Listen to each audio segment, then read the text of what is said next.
Hello, hello. Let's go for the Hunter achievement. Crush the Competition. Destroy the enemy hero with a minion wearing the Devilsaur Mask, and then do that 3 times.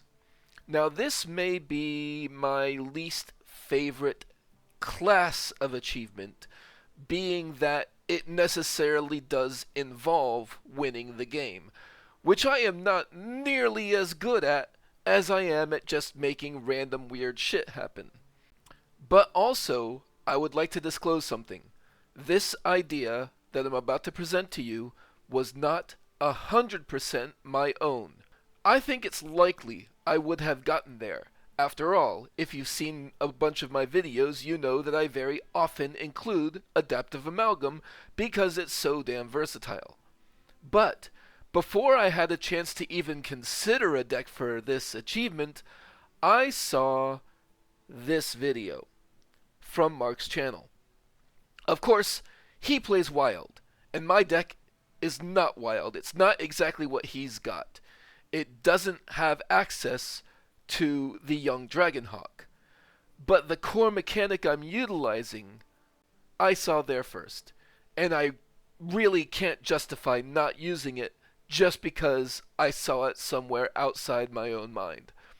So I built a deck around that, and I will link his video in the description so you can see this idea in action the same way I did. So what am I talking about here? Well, the Devilsaur Mask sets a minion's stats to 8/8 and gives it charge.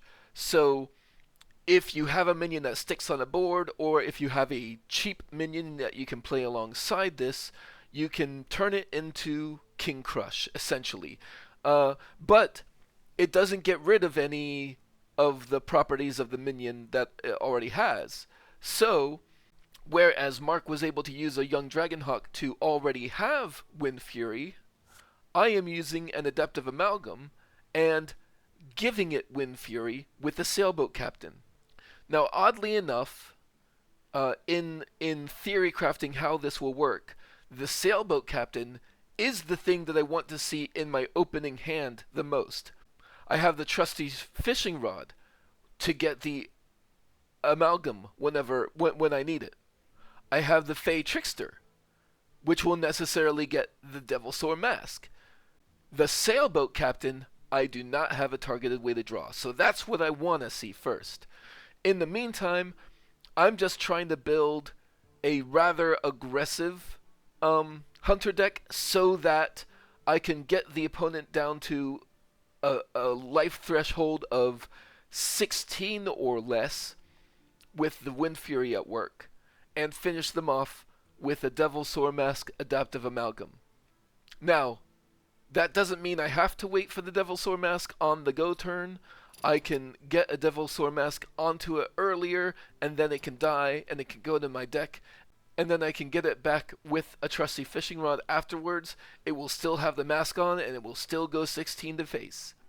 But in the meantime, I just have the only other 1-cost thing in the deck is a Wound Prey, deal 1 damage, summon a 1/1 Hyena with Rush. It kind of hurts to try to have an aggressive deck without other 1-drops, but I really wanted to make sure the Fishing Rod could get the Amalgam. Ancient Raptors, Remote Control, Exarch Naielle. Once I draw this, I'll essentially be able to draw 2 cards per turn. The Fae Tricksters, Parallax Cannon. Wait a minute. Okay, I accidentally had a Parallax Cannon in there. I don't know how that got in there. It must have been a misclick, but I replaced it with a Cower in Fear. Raptor Herald, why not get another beast with the Dark Gift? Sailboat Captain to give the Adaptive Amalgam Wind Fury. Shepherd's Crook, just pretty good stats incoming. Spirit Bond. Trusty Fishing Hook. Workhorse. Mother Duck. RC Rampage. Torga, which this is the only Kindred card in my deck. So Torga will always get a Pterrorwing Ravager, and since Torga is a beast, the next turn the Pterrorwing Ravager will have the Kindred benefit. And then of course the Devil Masks themselves. So I am not good at aggro. It's kind of my biggest weak spot in this game. But let's see how this goes.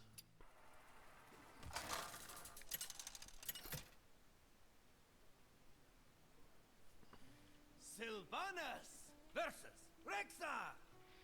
Let the hunt begin. Victory for the Forsaken. Alright, this is try number 3. The first time was against the Death Knight, who just kept themselves out of reach, but it was close. The second time, I won the game, but I never drew the mask.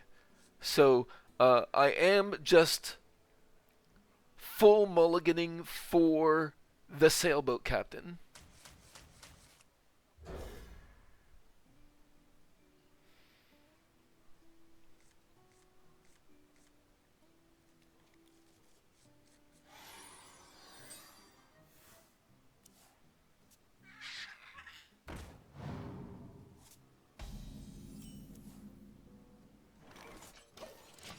Greetings. I trust you will not waste my time. Greetings, traveler.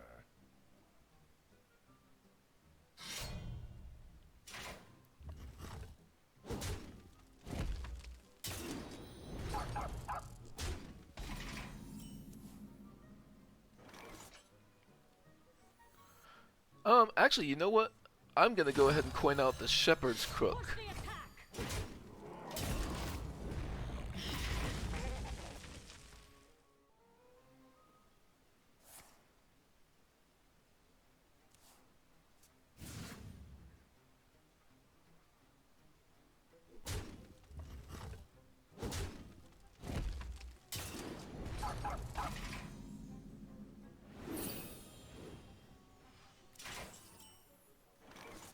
I've got the Amalgam and the Devilsaur Mask, so at 9 at least I can do that.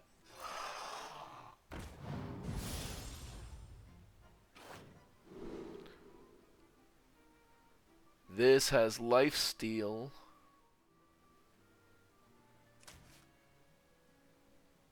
Push the attack.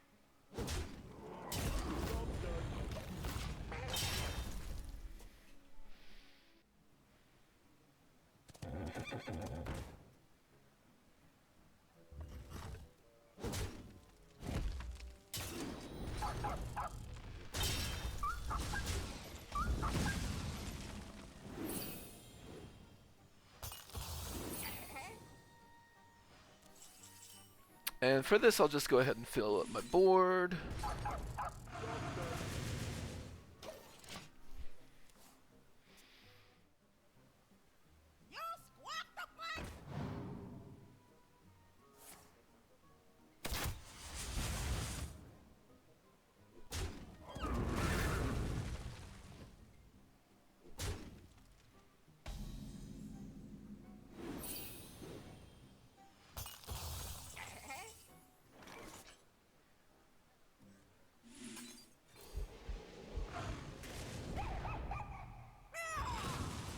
And I will go ahead and run into that just so that I can fill up my board again with that.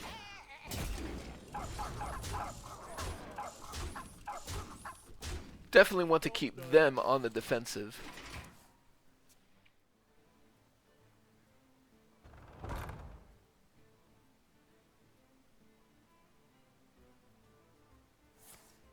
To my side.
Don't concede, don't concede, don't concede.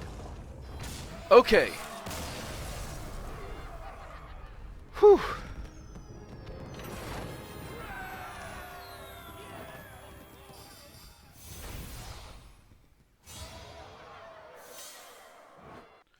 Yeah, I didn't even need the Wind Fury this time. I still think having the Wind Fury in the deck is the correct move, and full mulliganing for the Sailboat Captain is nearly the correct move. There is one other card I think I would actually keep in the opening hand, and that would be Exarch Naielle, because once you do cast Exarch Naielle, you're essentially drawing 2 cards per turn, one of which you have some control over.